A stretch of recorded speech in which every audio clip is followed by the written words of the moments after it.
Seguramente, si te hablo de Tiburcio de Redín, no sepas ni de quién te estoy hablando. Pero si te digo que la siguiente escena de Piratas del Caribe está basada en una acción que hizo él, probablemente ya te puedas imaginar qué clase de personaje era. ¡Gracias, Comodoro, por preparar el barco para nosotros!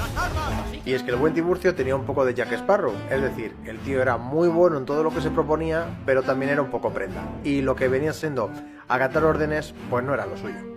Por eso, en uno de esos muchos viajes entre España y el Nuevo Mundo, el virrey de Nueva Granada, por unos temas que no vienen al cuento, decide mandarle como preso de nuevo a España. Eso sí, iba preso pero era capitán de su propio barco.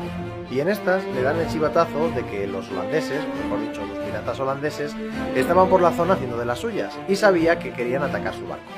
Ante esta noticia, Tiburcio decide escurrirse un poco los sesos y diseñar una estrategia.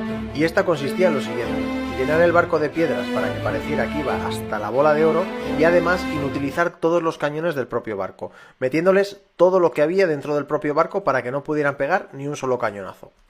Dicho así, la verdad que no parece un gran plan.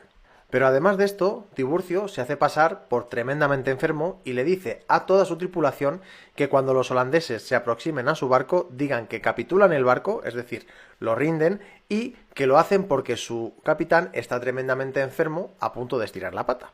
A todo esto llegan los holandeses y, tal y como había pedido Tiburcio, su tripulación hace exactamente lo que éste les había dicho.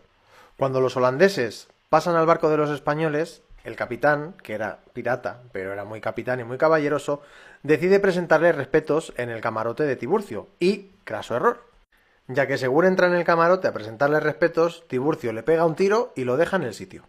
Además, el ruido del disparo sirvió como señal para que todos los marineros españoles saltaran al barco holandés. Y como los holandeses se habían quedado en el barco español, que tenía todos los cañones inutilizados, pues te puedes imaginar la escabechina que supuso aquello. Poco después, vuelve a Cádiz con este barco holandés como botín de guerra y recordando que era preso y a la vez capitán de su propio barco.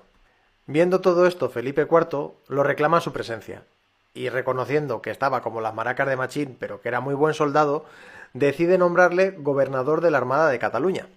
Es decir, que el pollo pasa de casi entrar en la cárcel a ser gobernador de la Armada catalana. ¡Anda, cojones! Pero es que aquí no acaba la cosa. Y pasados los años, en 1637, decide colgar las armas y colgarse los hábitos dentro de la Orden de los Capuchinos. Es decir, que deja de ser un hombre de armas para convertirse en un hombre de Dios. Pero, como se suele decir, el que tuvo retuvo. Y Francisco de Pamplona, que es como se hace llamar desde que se ordena monje, se convierte en fraile capuchino y más concretamente en misionero. Y es que en aquella época que un hombre de Dios también estuviera capacitado para repartir a diestro y siniestro estaba muy bien visto, especialmente si eras misionero, ya que las situaciones a las que se tenían que enfrentar eran bastante peliagudas. Y es que el buen Tiburcio, por lo que cuentan las malas lenguas y alguna que otra leyenda, hasta de fraile se puso a repartir en más de una y de dos ocasiones.